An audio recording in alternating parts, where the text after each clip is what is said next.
Hello friends, ओम श्री गणेशाय नमः। जय श्री कृष्ण। आप सभी का स्वागत है आपके अपने यूट्यूब चैनल पर।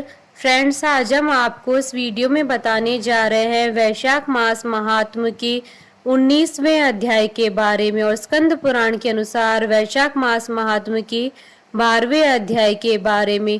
फ्रेंड्स, वीडियो शुरू करने से पहले आपसे रिक्वेस्ट है, अगर आप हमारे चैनल पर नए हैं और आपने अभी तक चैनल को सब्सक्राइब नहीं किया है तो प्लीज सब्सक्राइब कीजिएगा चैनल को, साथ ही प्रेस कीजिएगा बेल आइकन को, जिससे नए वीडियो से रिलेटेड नोटिफिकेशन आपको तुरंत प्राप्त हो सके। और वीडियो पसंद आने पर वीडियो को लाइक और शेयर जरूर कीजिएगा ताकि सभी भक्तों को इस वीडियो का लाभ प्राप्त हो सके। और कमेंट बॉक्स में जय श्री कृष्णा जरूर लिखिएगा। वैशाख मास महात्म सब प्रकार के विघ्नों का नाश करने वाले तथा सारी सृष्टि का पालन करने वाले श्री गणेश जी तथा ज्ञान की दाता देवी श्री सरस्वती जी तथा सब पुराणों के कर्ता श्री व्यास जी तथा श्री गुरुदेव जी के चरण कमलों में नमस्कार करके भगवान की श्रद्धा और भक्ति रस में डूबे हुए वैशाख मास महात्म की कथा कहती हूँ।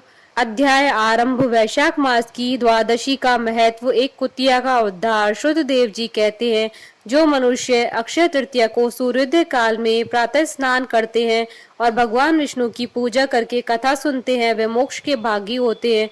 जो उस दिन श्री मधुसूदन की प्रसन्नता के लिए दान करते हैं, उनका वह पुण्य कर्म भगवान की आज्ञा से अक्षय फल देता है। वैशाख मास की पवित्र तिथियों में शुक्ल पक्ष की द्वादशी समस्त पाप राशि का विनाश करने वाली है। शुक्ला द्वादशी को योग्य पात्र के लिए जो अन्न दिया जाता है, उसके एक एक दाने में कोटि कोटि ब्राह्मण भोजन का पुण्य होता है। शुक्ल पक्ष की द्वादशी तिथि में जो भगवान विष्णु की प्रसन्नता के लिए जागरण करता है, वह जीवन मुक्त होता है। जो वैशाख मास की द्वादशी तिथि को तुलसी के कोमल दलों से भगवान विष्णु की पूजा करता है, वह समूचे कुल का उद्धार करके वैकुंठ लोक का अधिपति होता है।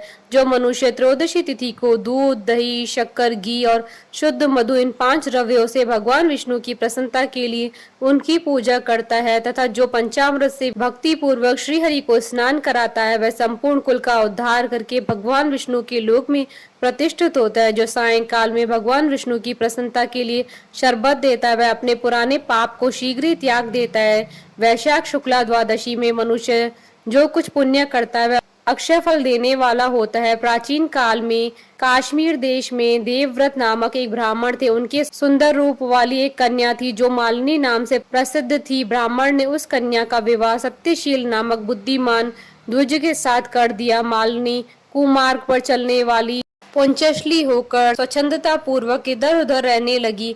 वह केवल आभूषण धारण करने के लिए पति का जीवन चाहती थी। उसकी हितैषणी नहीं थी। उसके घर में काम काज करने के बहाने उपपति रहा करता था। सभी जाति के मनुष्य जार के रूप में उसके यहाँ ठहरते थे। वह कभी पति की आज्ञा का पालन करने में तत्पर नहीं हुई।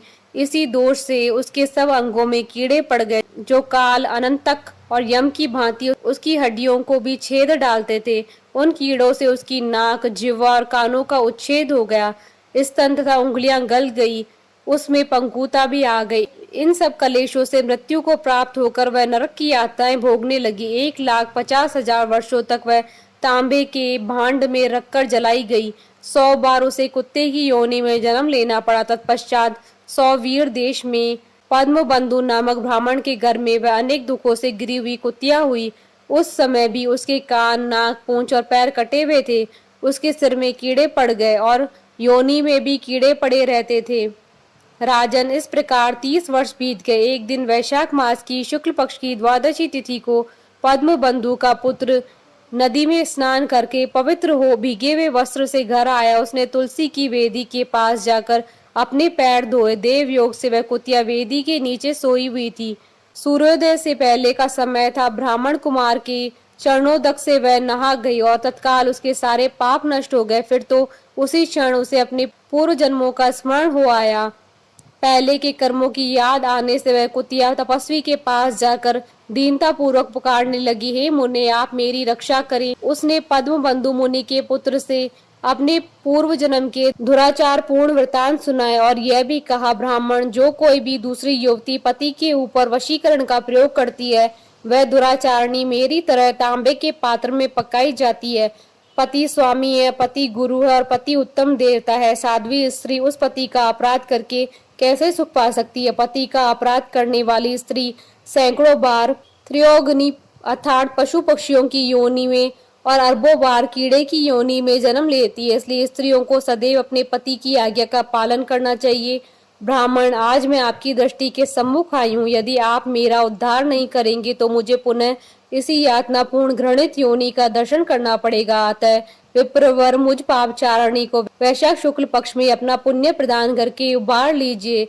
आपने जो पुण्य की वृद्धि करने वाली द्वादशी की है, उसमें स्नान, दान और अन्न भोजन कराने से जो पुण्य हुआ है, उससे मुझ दुराचारणी का भी उद्धार हो जाएगा। महाभाग, दीन वत्सल, इस दुखिया के प्रति दया कीजिए।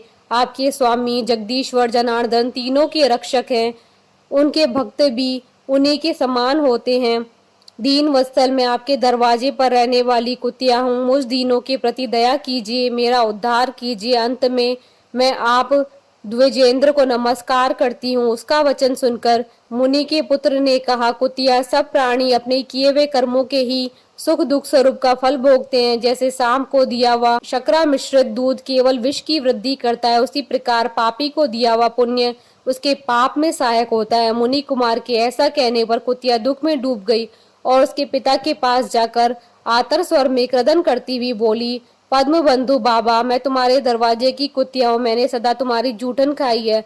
मेरी रक्षा करो, मुझे बचाओ। गृहस्थ महात्मा के घर पर जो पालतू जीव रहते हैं, उनका उद्धार करना चाहिए। यह वेद वेताओं का मत है। चांडाल, कौवे, कुत्ते ये प्रतिदिन गृहस्थों के दिए हुए टुकड़े खाते हैं।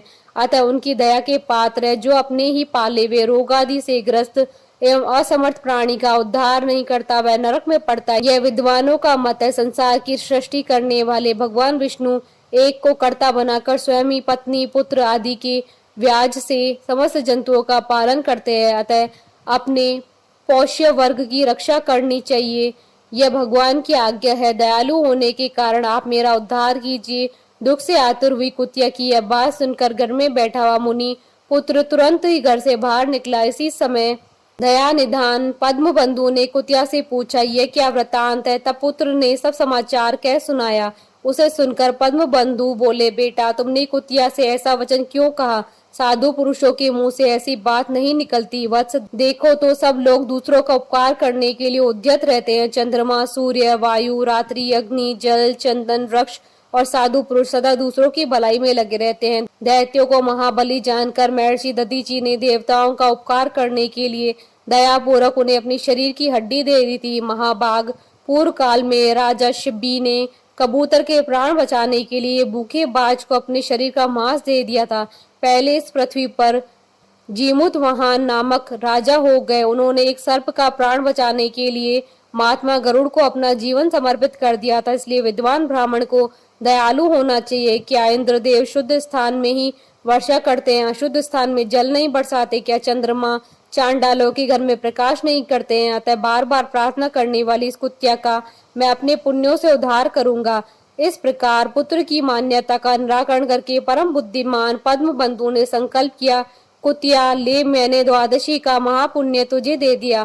ब्राह्मण के इतना कहते ही कुतिया ने सहसा अपने प्राचीन शरीर का त्याग कर दिया और दिव्य देह धारण कर दिव्य वस्त्रों आभूषणों से विभूषित हो दसों दिशाओं को प्रकाशित करती हुई ब्राह्मण की आज्ञा ले स्वर्गलोक को चली गई। वहां महान सुखों का उपभोग करके इस पृथ्वी पर भगवान नर नारायण के अंश से उर्वशी नाम से प्रकट हुई। इति श्री स्कंद पुराण अंतर्गत वैशाख मास महात्म का 12वां अध्याय संपन्न हुआ।